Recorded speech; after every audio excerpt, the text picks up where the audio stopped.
listening to What the Tech? Welcome to the What the Tech podcast, where we talk about business and office technology and put our 20 years of expertise to discussing trends and issues impacting the workplace. Hi, this is Rolando. And this is Dave. And we are your co-host for the podcast, What the Tech, where we speak to business and tech influencers to gain their insights on the evolving business world. Hey, listen, Rolando, before we introduce today's guests, you know what? We like to give big props. We got some people and some companies that we want to give big props out to. Yep. All right, for sure. Who you want to give big props today? Listen, I really need to give big props to Clark Courier, Mike Dury, and the rest of the Zoom team and the training team over at Zoom. Yeah. Listen, you guys do an amazing job. Your training portal is fantastic. You're helping out a lot with our team. Thank you so much for getting us up to speed.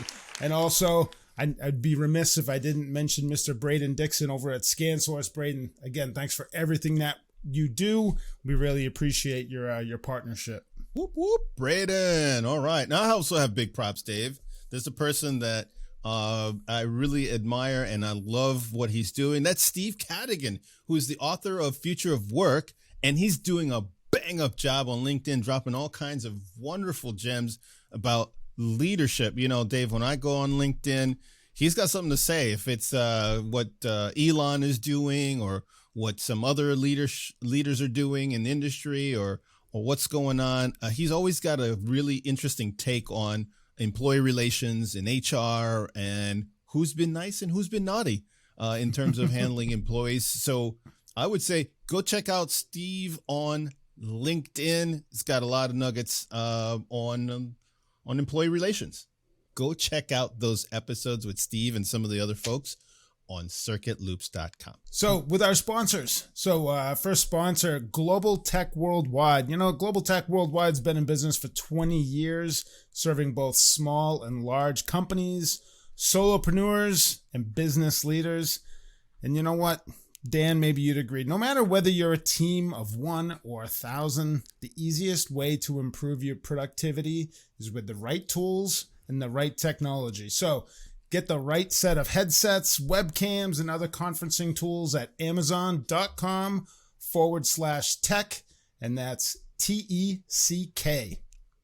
Awesome, Dave. And you know, times are tough and pennies count. Companies big and small are overpaying for slow, outdated business internet. Stop doing that.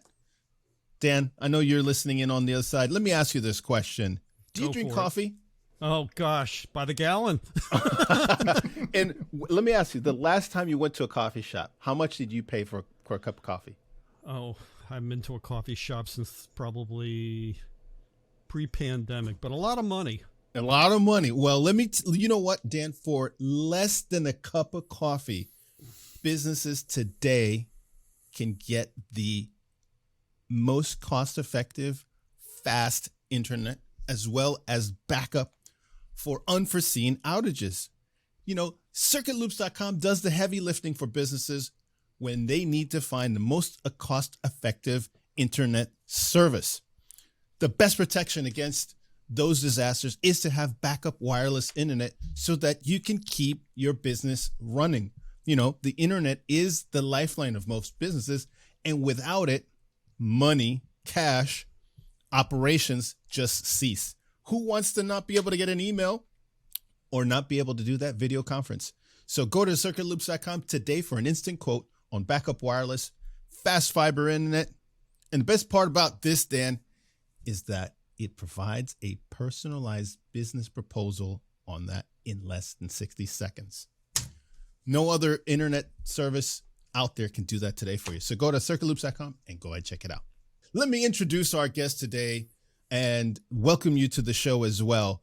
On today's podcast, we have Dan Smolen. Dan Smolen is a communicator, author, and a thought leader who is nationally recognized for the future of work as well as meaningful work podcasting.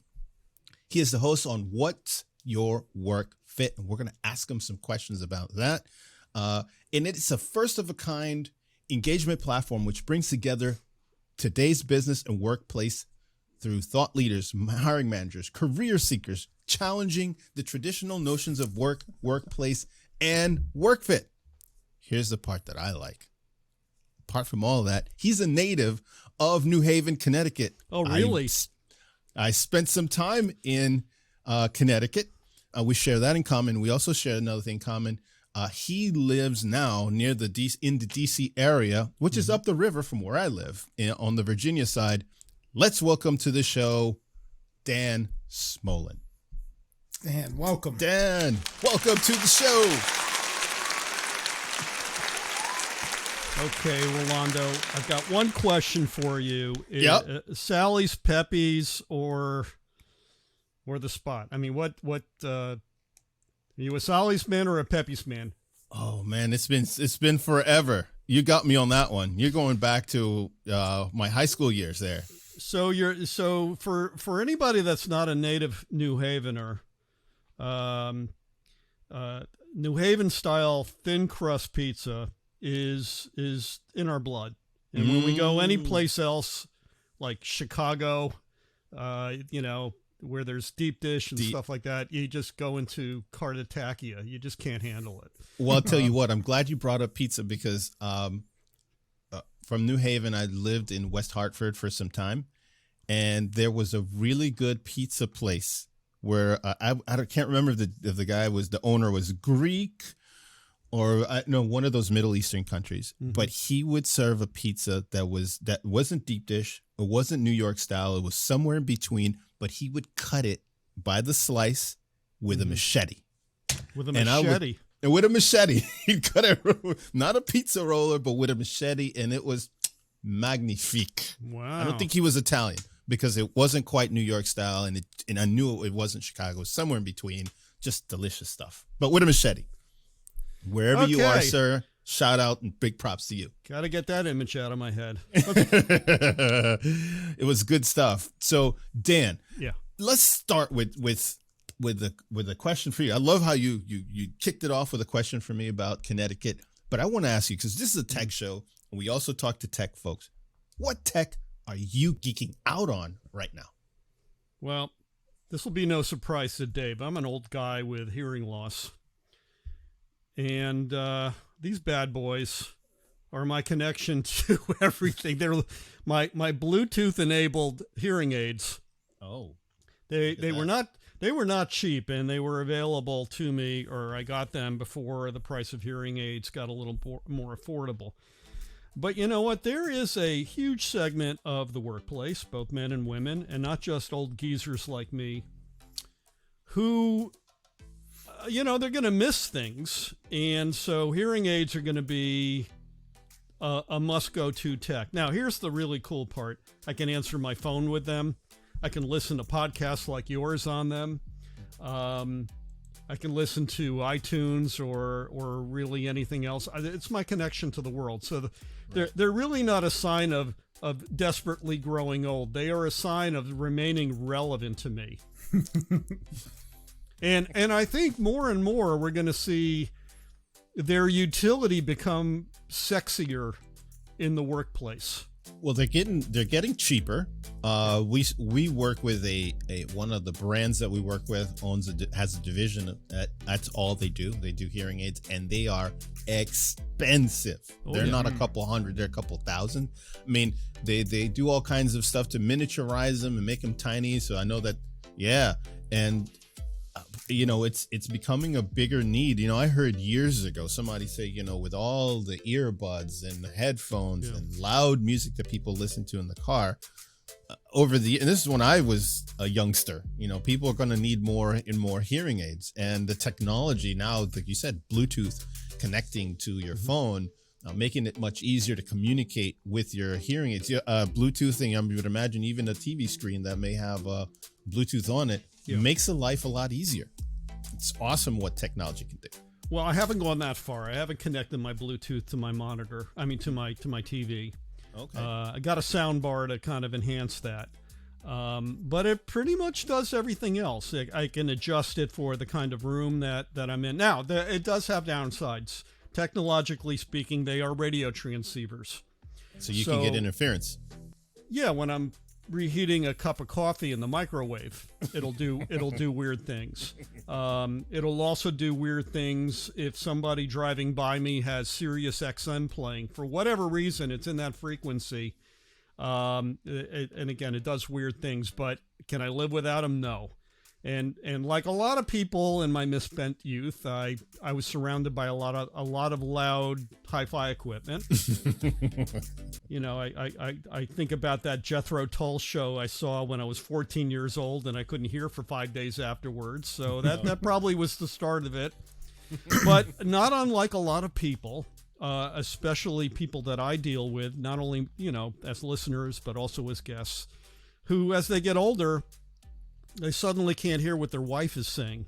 And that was my problem. Is that convenient, or is that by choice? No, that's a cold hard truth. I don't want to miss what my wife has to say, but I think a lot of people probably do. I'm not that. My wife is wonderful, and I want to hear everything she's saying. And I'm tired of going, what? What? Wait, what? Yeah. You know what I find interesting is I noticed in the newest release of Apple's newest release, they have different things in there monitoring noise. What am I looking for? Noise exposure levels. Right. So you can kind of control that. And some of the brands that we sell, their products have kind of safety measures built into place so that it can attack loud sound spikes so that the user's not exposed to that. And those are all pretty important things, and I think more technology is being introduced, and I think more people are talking about it because it is a serious condition. Noise exposure, a loss of hearing, and there's ways to prevent it. So it's nice to know that some of the hardware manufacturers and also these software manufacturers are kind of coming together to give you that that readout, that information, or that feedback that, hey, you're exposing yourself to something dangerous here. You might want to take that into account and dial things down. Indeed. Yeah, and especially with Gen Z. Gen Z has never known anything but digital media, and so I thought you were going to say bad music. No, I like what my daughter listens to, generally speaking. But it's the fact that they've always had headsets or earbuds, and I know my daughter rides them way too high, and this generation is going to need hearing protection, but is also going to at some point need hearing enhancement, and I fear it's going to be sooner than later, unless behavior changes. Well, You're probably right. And we had, I don't know if you can recall, Dave, we had Milton on from EBP Man Reviews, who was talking to us about that. And he had gone to the doctor. He told us a story that the doctor told him, hey, you got to really be I'm going to paraphrasing here. You be careful with using that. And that's probably why he was feeling some pressure in his ears. So he went to a different style of headset. He also tried, there's a lot of development in the bone conduction technology, and there's a couple of manufacturers out there today that will essentially transmit that through bone conduction, so you don't have to put things in your ear. But people like their AirPods and whatnot, and it's hard to convince them to wear something different because they look cool, and the cool people are using them right now. Right, that's right. So, but yes, a lot of technology developments, bone conduction. Big props, Dave, to Milton at EBP Man Reviews if you're watching. Absolutely. And Dan, you know what? I'd love an opportunity to work with you to do some tests with your hearing aids and some of the UC solutions that we have, and maybe put together some demos if you're up for it. Oh, absolutely. Excellent. My father's generation hated wearing them because it told the world that they're old and feeble. I look at it a different way. It enables me. And you know what? I'm not going to lie to you. I'm going to be 62 next year. I'm not old. I got not at all. I got a lot of life left in me, Of and course. I want to hear it and I want to enjoy it. So yeah, absolutely, Dave. Let's do it. Awesome. All right, we'll make that happen, Dave. So listen, our audience likes a good story, and Rolando and I are meeting more and more people I swear I didn't do it. what's the, I was going to get really personal. What's the one thing you've never told anybody? I'm just kidding.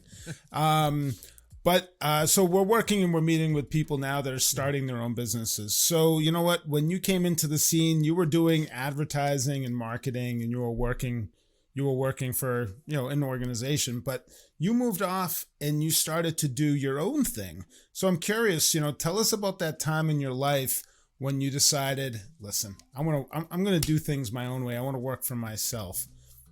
What triggered that in you? Necessity.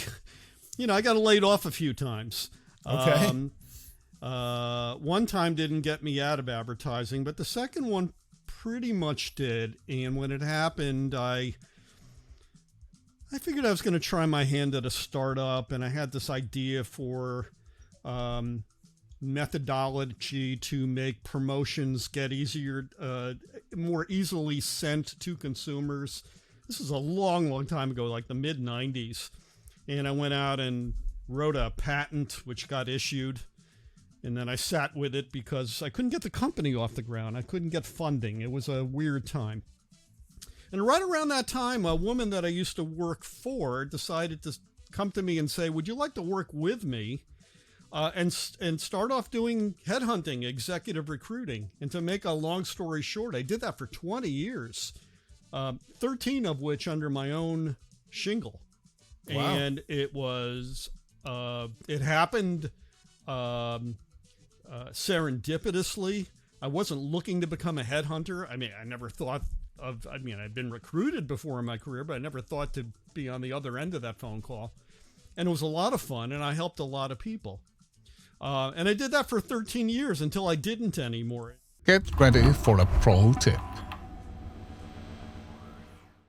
And so the pro tip is when you get to a point where things no longer work or something doesn't seem right anymore, you make a pivot.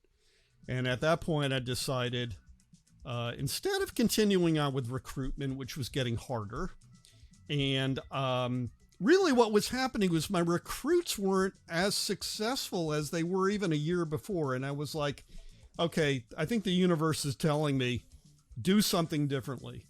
And my wife said, let's do something different. And so instead of recruiting, I turned my value proposition into helping the people I used to recruit, not the hiring managers, but the talent, the managers, the individual contributors, the workforce professionals. And at that point, I got into podcasting pretty heavily. And since 2018 forward, I have been communicating value propositions around helping people connect with work that's meaningful and that now has a work fit. Now, what's a work fit? To my listeners out there, a work fit is what condition, what time of the day, what place, what set of circumstances turn your work into a meaningful part of a day, doing other wonderful things, and not the all-consuming time suck of a day, which was my career at my earliest point when I was working 40, 50, 60, 70, 80 hours a week, making a lot of money and having nothing to show for it. Well, what do you say, Dan, to those that are out there? I'd love to get your thoughts on what you say. It sounds like you're an advocate for work-life balance. Is that right? Or am I not getting that right from what you just said? I don't know if they like the word. I don't know if the word balance is even used anymore. No, balance is not, because balance assumes that work is 50% of the proposition or 33% of the proposition if there's two other counterbalances. Okay. No. Some people are driven careerists, and they are passionate and they love going at it all day long, and God bless them for it. You know what? Maybe you are a hunter salesperson, and you are completely driven by making sales, like Dave here. Not quite. I'm gonna crack the whip in a second. There you go. Quite. Go, Dave. No, if you're a dragon slayer, I mean, you just love the hunt, and you may do it 60 hours a week. You may not do it for very long, but you may love it. Maybe that's your work fit. You know what? More and more people, especially if they're commuting into an office, they're exhausted. and they want to breathe air that's not the office. They want to have different kinds of experiences that include work but aren't all work. And they want to get away from the mentality that is so common in so many workplaces that, when I'm there, someone owns my time and owns my agency. And I think a lot of people now, especially coming out of the pandemic, they want something a little better. They like adopting a pet. They liked being able to go to their kid's softball game or t-ball game if they're really young, or, going on a date in the middle of the day just because it's novel, or going shopping and get your hair cut. Absolutely. Oh, getting your hair cut. Okay, that's a great story, Rolando. I had my boss, and when I was in the agency space, great guy. We get so busy, he would keep canceling his haircutting appointments because something would roll up. And one day he came to me full of lament saying, my hairdresser wants to fire me because I keep canceling at the last minute. Nobody likes to do that. You want to get your hair cut. You want to go have lunch. You don't want to be rushed. You probably don't want to commute that much either. Right. If you want to call it balance, sure, that's balance, but it's really something different, and it's different for all people. It's what you, Rolando, want for work fit. It's what you, Dave, want. It's not what I want for you. It's what you want for yourself, and that's the really important thing. You mentioned Steve Cadigan. He's all about that too. Yes. Yeah. And we had him on, and we had a long discussion with him about that. One of the interesting things that came out of that conversation was we were talking about the mindset. If I were to just kind of paraphrase, the mindset here in the U.S. of work is not the same as around the world. You go to Germany, for example. We have the great fortune of working with other colleagues around the world, and we have colleagues in Germany. And when they're done, the end of the day, that's it. They'll go to a restaurant on a Monday or a Tuesday or a Wednesday, and a lot of people are at those shops and cafes in a lot of the other European countries. Where here, people may kind of do that for lunch, but they may stay longer, like you said. Maybe you're that sales guy. It's common to go and see people hang out in the office past 5 o'clock. And in Germany, it's frowned upon. You're done. You're going to enjoy the rest of the day with friends, family, or colleagues somewhere out, rather than hanging out in the office to see who's the last one out the door. If you want to ruin Mittagessen lunch in Germany, be the ugly American and ask your friend what they do for a living. You don't do that in Europe. You don't do that in Asia. You probably don't do that in Canada, but you can do it in the United States because we are so obsessed with what the identity of our work means to us. But if you go into Italy, France, the United Kingdom, Amsterdam, I was there a few years ago, you don't talk about work to people that you don't know. It's considered really rude. And again, it's why they call us ugly Americans, because it's like, you're ruining the moment, folks, when you do that. Here comes a pro tip. Dan, tell us why folks that are traveling overseas don't want to be ugly Americans. Take it away. Well, the biggest thing is that we Americans, if we're not familiar with culture overseas, if we're just going on a pleasure cruise or a trip somewhere and you're at Oktoberfest and you're sitting next to some German local, and the first thing you say to Hans is, "Say, Hans, what do you do for a living?" They're probably going to throw you out of the Oktoberfest or, politely turn their head and ignore you. People in other countries, if they want to know who you are, they want to know about your life. Tell me about your family. What gets you excited about starting a day? Tell me about the art that you like, or the sports teams that you like. By the way, they really love Tom Brady. They like Tom Brady. Go figure. But don't talk about work. And you know what? That's really the essence of what we're trying to get to here, which is a new level of humanity that gets us away from our hyper career focus. Yep. Because you know what? For 100 years, that's how we defined ourselves. But we got to get away from that and really touch a more human side of ourselves to connect with life outside of work. I agree, 100%. I think things are changing here in this country. So I started learning about that 12 plus years ago, where different cultures, you didn't say, what do you do? What do you do? And I was at an event. I was at my wife's high school reunion this past weekend, and I'm meeting a lot of people for the first time. So it's like a lot of the husbands are over here chatting and we're talking. And nobody asked anybody of what they did. And I thought it was great. And it was like, what are your interests? Who are your teams? Your kids? What do you do in Southern New Hampshire? How, where do you stay when you're at this area? Like, no one was talking about work. And it was such a nice feeling where it wasn't, you weren't putting people in a box for, oh, you're a podcaster. Oh, you're a mechanic. Oh, you're this. And it was just a much more natural conversation.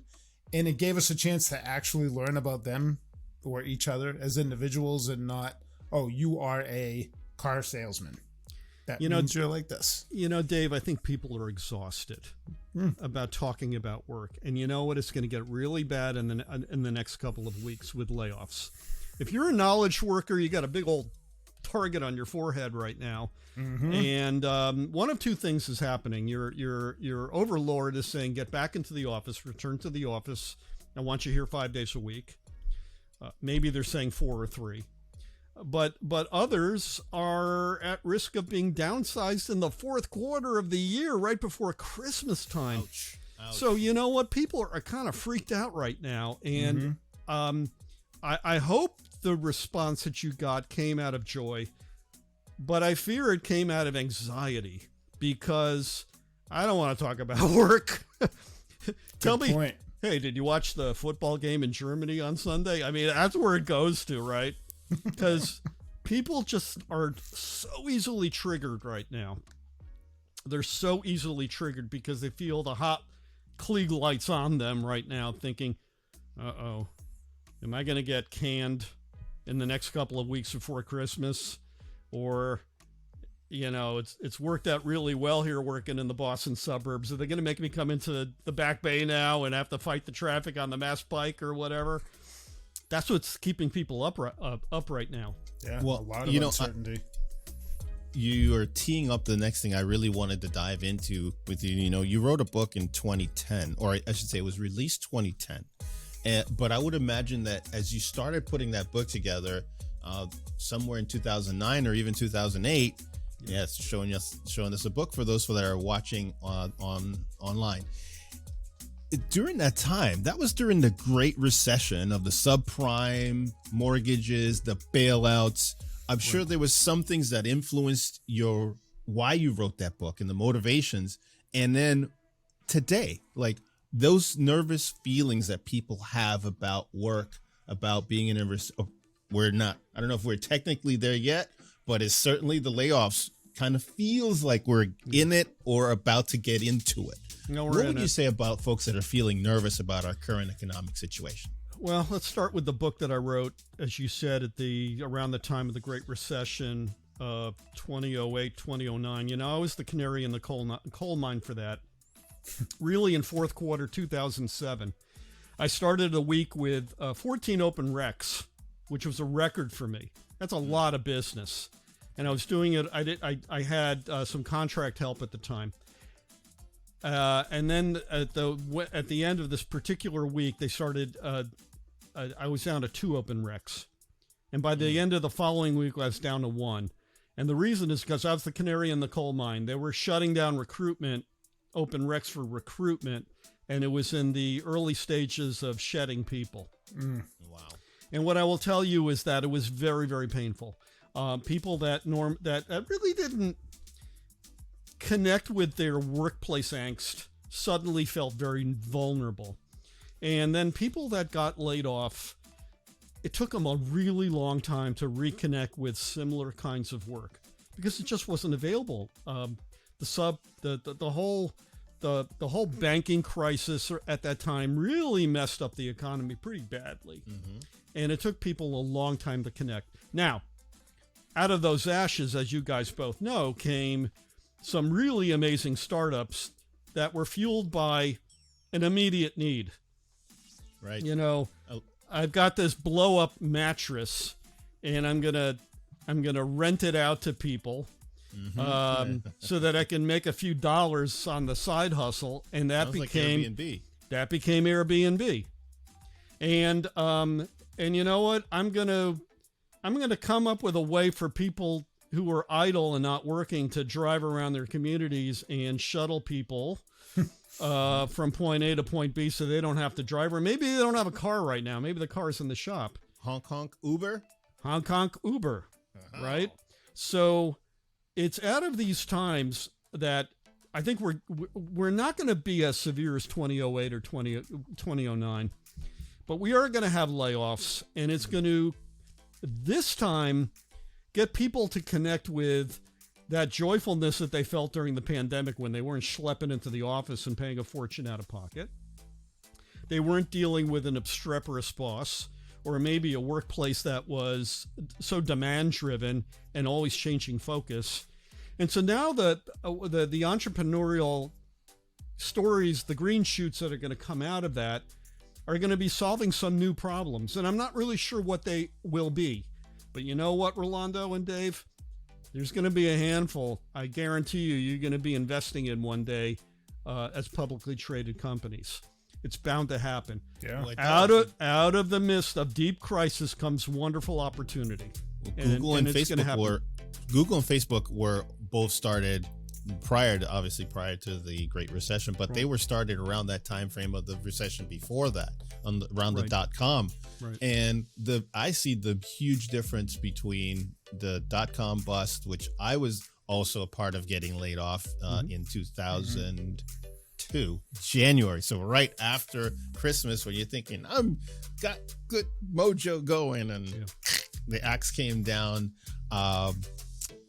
We didn't have back in 2002 the tools, be able to jump on a podcast, be able to put your personal brand out there. There's so many more ways to get connected, like you said, have meaningful work, and find a side hustle or become that solopreneur. I mean, that word is really taken off lately, where you can be a one man or one woman show and do your coaching thing, do your passion thing. You can, cook, or you can show the world what you're about, or, be that hunter of a salesperson and say, hey, I blasted the quota out, at my last job. You're looking for somebody that wants to do that for you.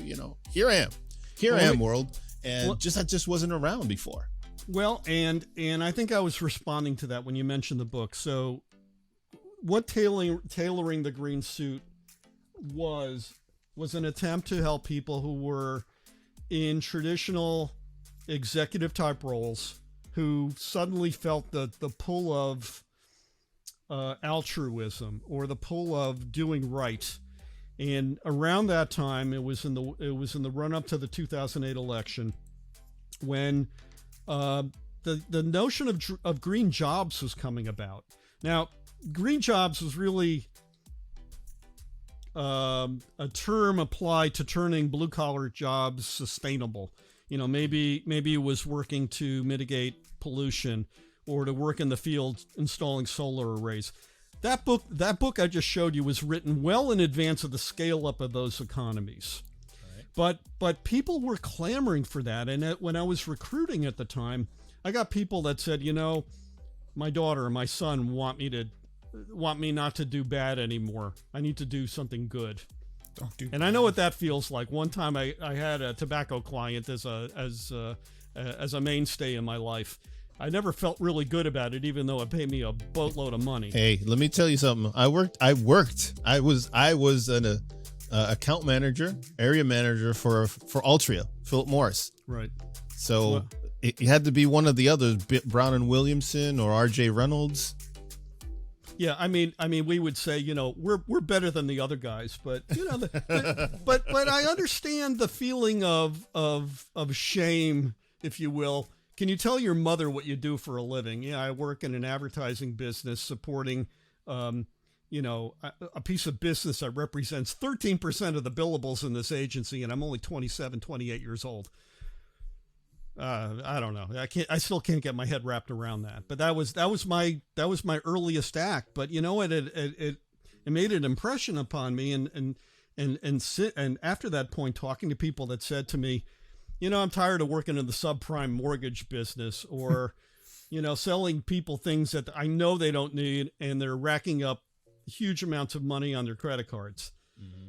And I think that Great Recession started to unleash some of these feelings of longing that are really steamrolling now. People coming out of the Great Recession, you know what? They want to have I mean, it sounds cliche, but they want to have noble purpose in their lives. They want to feel good about the work that they do. Yes, they want to be paid well, but at the end of the day, they want their kids to be proud of them. For doing something that's beyond the work and maybe helping the world be a better place. So that book that I wrote many years ago was sort of an attempt to speak to that. And now with the podcast and with the live show, it's really about helping people in real time do that, to start thinking about the things that they need to do to get to nirvana in their lives, of doing work that is both meaningful, but it's a part of a day that's inclusive of a bigger part of life that's joyful. Right. Dan, I want to ask, so people say future of work all the time now. Everywhere I go, I'm always reading something about that. And I think the pandemic certainly kind of put that into hyperdrive. Yeah. The myth setting, I think a lot of us can see now where we have clearer predictions that we could make. But when you put that book out, mm-hmm. were there some predictions for future of work that you made that you just nailed it, and were there any predictions for future of work where you just missed the mark completely? Well, it's a great question, Dave. I wasn't thinking about venue. I wasn't thinking about the workplace per se. I wasn't thinking about the fact that our whole notion of the clock would come into question. I just thought that we would translate from working from a dirty job, so to speak, to something that's clean and noble and green, right? Maybe you took your talent as a business manager or a project manager working for a company that built coal-fired energy plants into solar arrays or wind turbine development or something like that. I was thinking more in terms of use the skills that you have to get into a better industry. Problem was, like everything in my life, I was way too early on it, but I got people thinking about it and actually sold a few copies, which was a lot of fun. What's happening now is that it's like the Twilight Zone. We're blowing out all the dimensions that we're used to. The biggest one is time. And you guys can speak to this a lot better than I can, because office automation and the technology that we use enables us to be present outside of the office as well as we could be inside the office. When the pandemic hit in March of 2020, and I had just come back from a podcasting convention, it never dawned on me that this MacBook Pro that I'm talking to you through would be my window to the world in real time and build a podcast for me that really scaled, because I had a ready audience of people that were like, what the tech? Okay. What's going on right now? How do I make sense of this 5-alarm fire that I've got going on right now? I got to be in Zoom meetings all the time. How do I make it work? How do I light my room? What do I wear? Can I wear pajama bottoms? That didn't come up. But how do I organize my time, and how do I deal with all the externalities of work as I'm sitting here stuck in my apartment or in the home office in my home, and later on it became hybrid and so forth and so on. So I think now this whole idea around technology wasn't apparent to us back then. When I wrote this book, I don't know, when did the iPhone come out? In 2007? I'm trying to remember. Somewhere in that neighborhood. It was actually close somewhere in that recession timeline. That's right.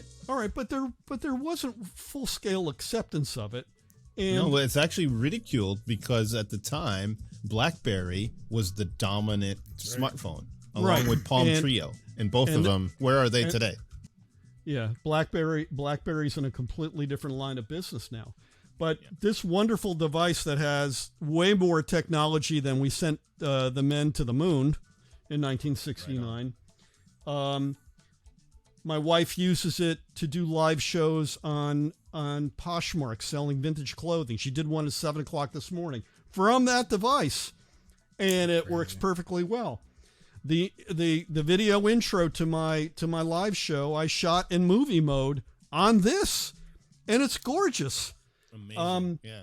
I've recorded remote interviews with that iPhone and a little Snap-on Shure mic that I bought, which is broadcast quality. And oh, by the way, I'm ready to go. So we didn't have these kinds of things back then. Indeed. But we do now. And so the whole idea around technology it's a whole new ball game, Dave. It's a whole new ball game. Well, that's what you talk about in your podcast that you just said. What's your work fit? It is the new ball game, and the other side of the spectrum is that. So you're talking about how individuals, yes, you can use that technology at your fingertips. So much more that you can do to get your personal brand out there. But as you're in this field, the other side of the spectrum is that a lot of middle managers and upper level managers are nervous to death about employees that are not physically in the office, that they can't visibly see or walk over and, or pick up the desk phone and call. And now I was looking at your LinkedIn events coming up. You've got a podcast coming up that alludes that your boss may be spying on you. I wanted to ask you, because, employers do have the right to listen to your conversations, which has been happening for years. But now you're not in the office for those folks that are hybrid or remote. They're at home or some satellite office. And middle managers and upper managers want to check in on you without having to call you and see what you're doing, see if you're actually working or doodling. Yeah. What are your thoughts on that? And is it a bad thing that employees can monitor Is it a bad thing that managers can monitor their employees remotely? It's an unfortunate thing. So why do I say that? So Rolando, we have had for professional work, for in-office work, we adopted a 40-hour work week probably 120 years ago. When people got hired out of the farm and field, out of handcrafts to work in industrial environments on the line, building things, or perhaps in offices managing things. And the idea of a clock became the religion, if you will. A 40-hour week is what defines full-time work to this day. Yep. To this day. And the idea behind it is that we have these perfectly measured hours, and we have 8 of them, and anything beyond that is overtime. And bosses don't like paying for overtime if they're dealing with exempt talent. But now we're at a point where, and this is a big focus of my work, Get ready for a pro tip. So we have to get away from this idea of hours worked and get more to a project management mindset of outcomes achieved. Now, if you're a project manager, you deal with beginnings, middles, and ends. And hopefully you get to the end on budget, on time, whatever. But some people get their work done sooner than later, and other projects take longer. And also, and this is the really big thing, I deal with more and more people that work around the clock, especially creative people. Creative people oftentimes are like house cats. They're most active at 3 a.m, and they get the inspiration. They turn on their computer and they start doing their work and so forth. And it's quiet at that hour. No dogs, cats, or people. Oh, my dogs are up at 3 o'clock in the morning. Got to take them out. But think about that. If we get to a point of project management where teams collaborate and you're a manager who's getting pressure from the C-suite, your manager can say, hey, Rolando and Dave are doing the job. I don't have to spy on them. Hey, if they decide to go out and, take their daughters to swim practice, God bless. Do they want to meet their spouse for a quick lunch? That's great too.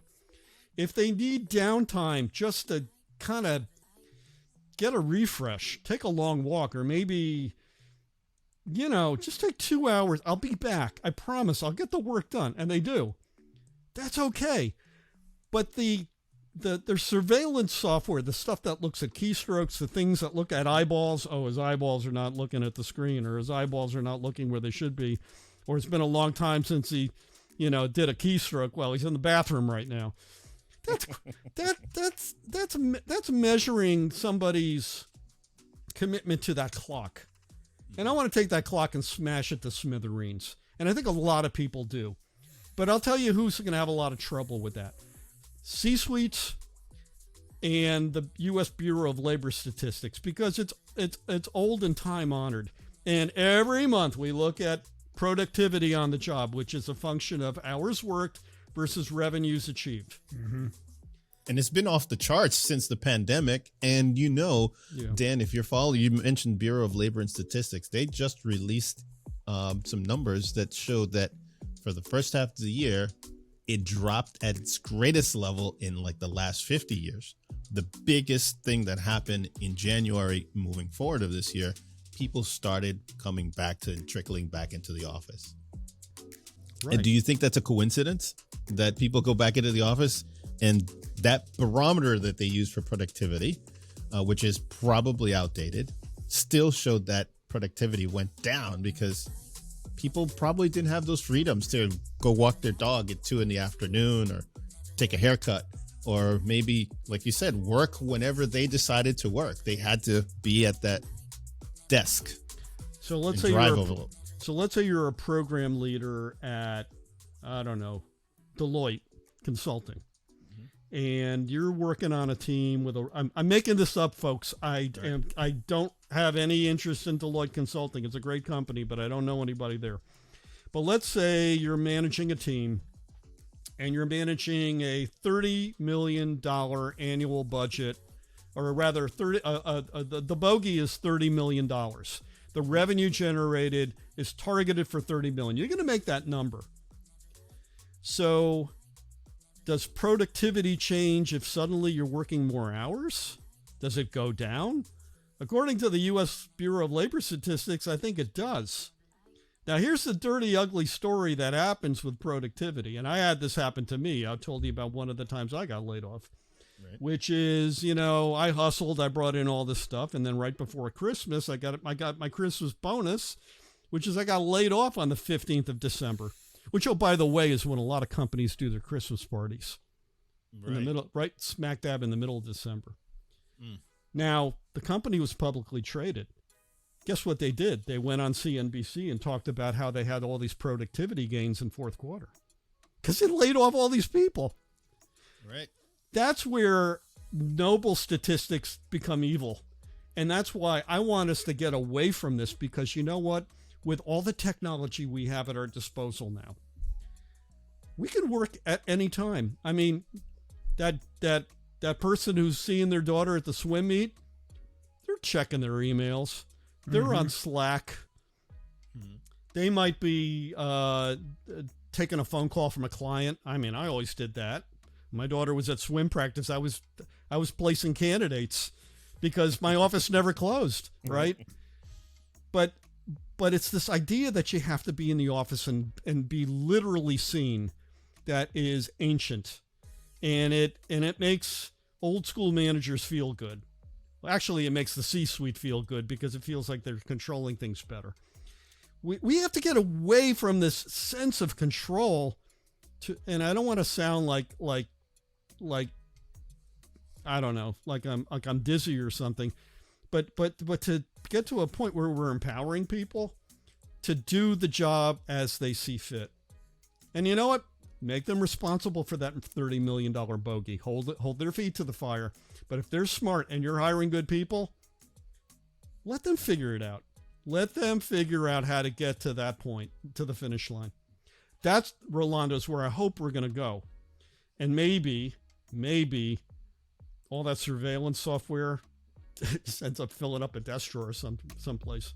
So you see it as a very unfortunate reality of where we're at today to make C-suite folks justify the numbers that they need to hit or their targets rather than actually real productivity with their employees.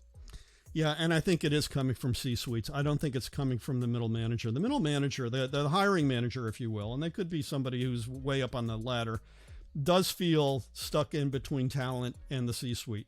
The C-suite doesn't really want to know the line manager. They can't be bothered. They're doing ones and zeros on spreadsheets, and hopefully the ink is green and not red.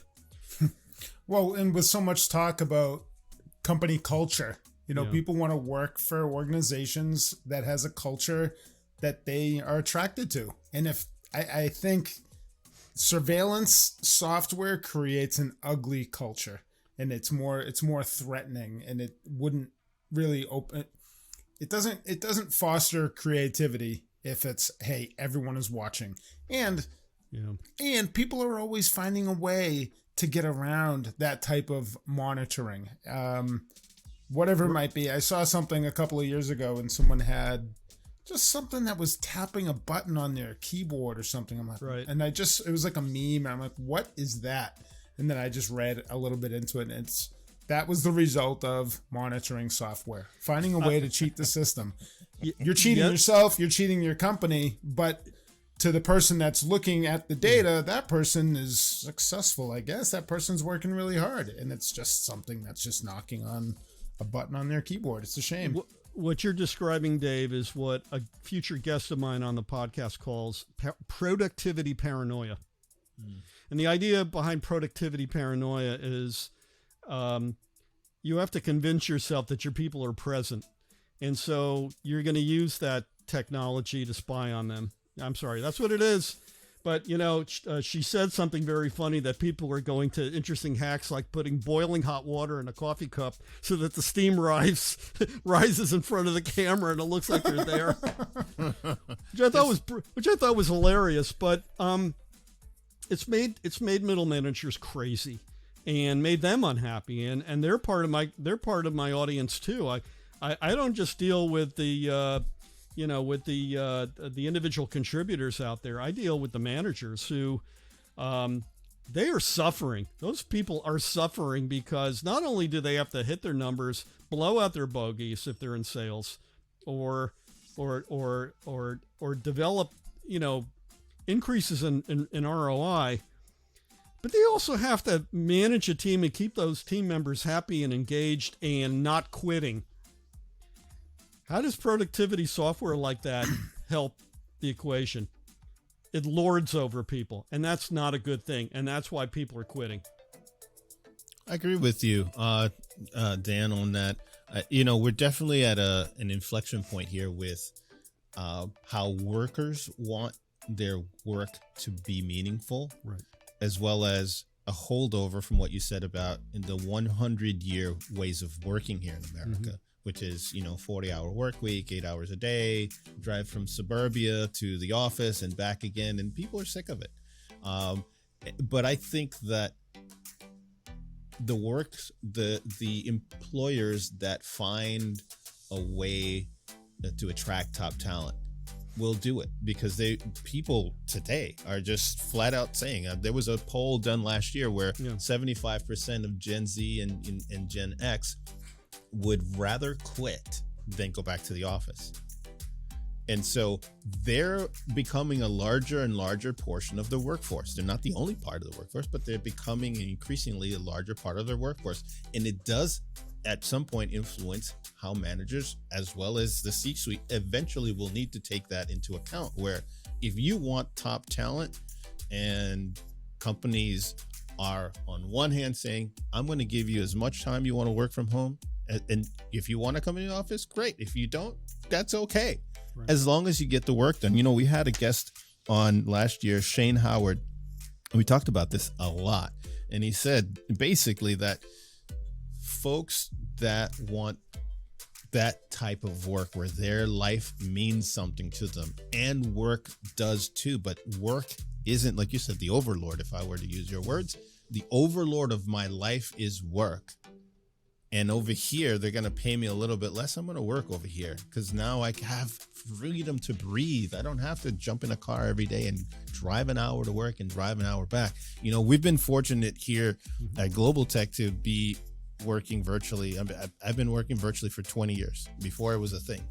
And I would never go back into an office and force people back to work. You know, for what purpose does that serve? Except I get to see and socialize with the employees. Okay, but here's the thing, Rolando, and you too, Dave. And I talked about this to Dave in pre-interview. I've been remote since 1995, 96, a long time. To make it successful, I put on work clothes and shoes. I got into the mode of working, of being focused. You know, I was like, okay, my commute is from upstairs to downstairs, Yes. but I transform myself. I'm not wearing a fleece hoodie, and I'm not wearing jammy pants. I am dressed as if I'm going to meet somebody. I just put on that uniform. I get into that mindset and I get really focused. You made it work. You guys make it work because you are focused and intentional about it. Because if you weren't, you'd be out of a job. Right. Yeah, we wouldn't have a company. And, Right. and you know, that just, I want to credit the folks that when I first started, getting back to rewinding the clock a little bit. Yeah. You talked about a tobacco company. I started my career working for a tobacco company at Altria, and they allowed us to work from home most of the time. But it's exactly what you just said. They wanted you to have that mindset when you are at home. You have things to do. You have work to get done, and you're still being measured. Right. And that's the thing that to me to this day is, like we're talking about surveillance stuff, you're still being measured. You still have projects to accomplish. You still have goals. Those folks that are still able to do that, regardless how far they are from the office, if they're hitting their numbers and they're hitting the goals, what does it mean? Why do you need somebody to physically be in an office? There's really no need. And actually, Altria, for the longest of time, in terms of employee headcount, profit per employee headcount, was near the top of all the public companies because they didn't need big, gigantic offices in every city. They could have very small, teeny offices. If you needed to go in and do something with a client, you needed a conference room, you could go there, you know, you put your laptop, talk to your client, but you wouldn't need gigantic towers in every city. And a lot of other companies like Procter & Gamble followed suit, and a lot of others, they were just ahead of the curve. And now more people are starting to see that it's a good thing. It's great for the bottom line. How many of these big companies are lost money from the pandemic to now? Up until these layoffs, all of them did enormously well. Yeah, you know, you just offered up the ugly truth of this, which is in business you deal with really free marketeers, if you will. Let the market decide. With a little asterisk, until it comes to our people, then we decide. but in all truth, and you bring up some really good points, and especially about your work at Altria, we have a lot of real estate right now that is rented but not used. One of my former guests said last year it was 1.3 billion square feet of unused or vacant commercial space. Now that would be 5 chapters in a book, because here's the thing. A lot of these companies, they held their leases out long, several years, so they could hold the square footage price down and get a frequency discount. That's not really working for them anymore, and they got all this real estate. And so to cost justify the expense, this is one of the drivers why they want people in. They want that real estate to be used. But you know what? People are going to say, I don't want to schlep in 2 hours from New Haven, Connecticut Actually, it's 2 hours and 15 minutes now from New Haven to Grand Central Terminal on the train. That's just on the train. I still have to get up at 5 o'clock in the morning to get to work by 8:30, 9 o'clock in the morning. And then maybe not get home till 8 o'clock at night, start it all again the next day. That's insanity. Absolutely. But if you're running a big company and you're not talking to people at the lower strata of your company to hear the pain that they're going through, you're going to say, you know what, they need to be in here. We're spending a lot of money on this gorgeous office that, by the way, JP Morgan Chase is building a glass palace on Park Avenue that they intended as their new headquarters. Well, that's why the CEO, that's why he said last year, if you're not in the office by 4th of July, he didn't basically said we get cut you out of the whole picture, right? If you're not here, and I don't know if it was JP Morgan or Goldman Sachs. It was actually Goldman Sachs who said that. And one of them said that if you can afford to go to a restaurant in New York City and you want New York City wages, you can afford to come into the office, which is equating with what we were talking about earlier, your work life and your personal life being equal, right? Where I don't necessarily, what I do in my own personal time should not be your concern. What restaurant or at home, if I'm cooking, that should not be your concern. If I can go to work, I'll go into work. If I can work remote, I should be able to work remote. But here's the rub with that, Rolando.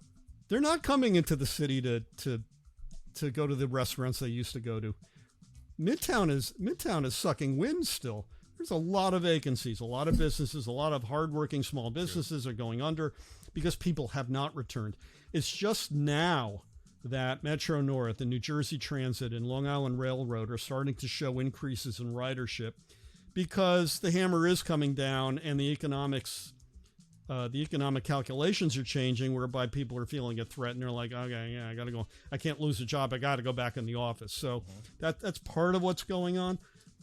But there's going to be still a formidable segment of that group that are going to say, at some point, I'm going to say, no mas, I'm done. And I'll go do something else. Maybe I'll start my own company and work independently. Or maybe I'll start now and start up some side hustles so that when the time comes, hopefully I can build it into something more formidable.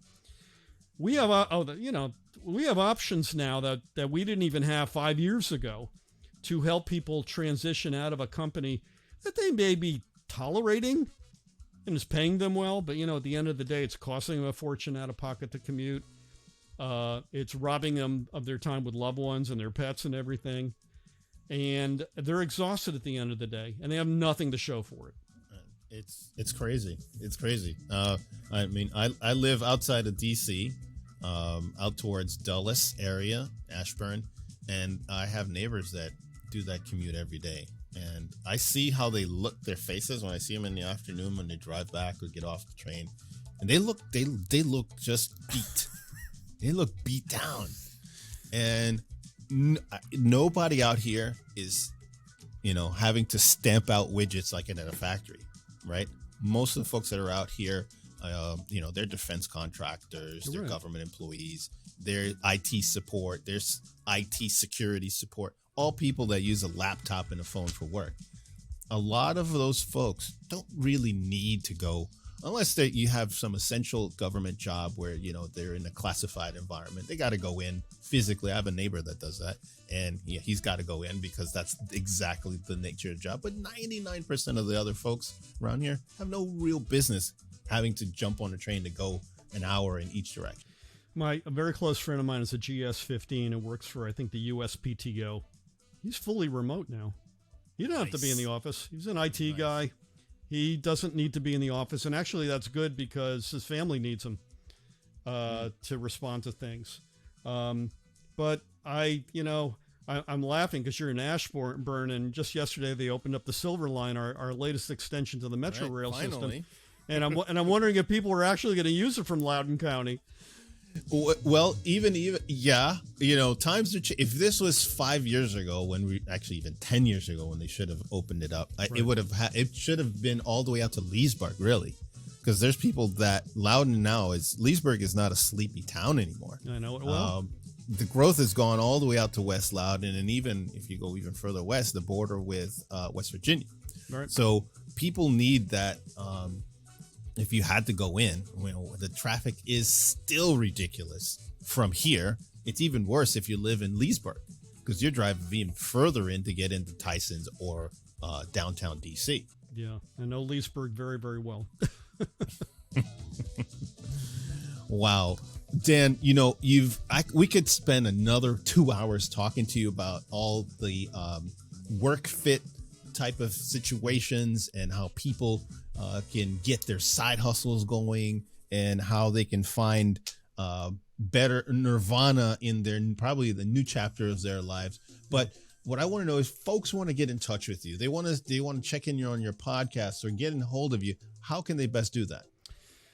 Well, there's a lot of different places. You can go to my website at dansmolen.com. That's DANSMOLEN.com. There's a place where you can listen to past audio podcasts and also the video podcasts. We have our YouTube stream there.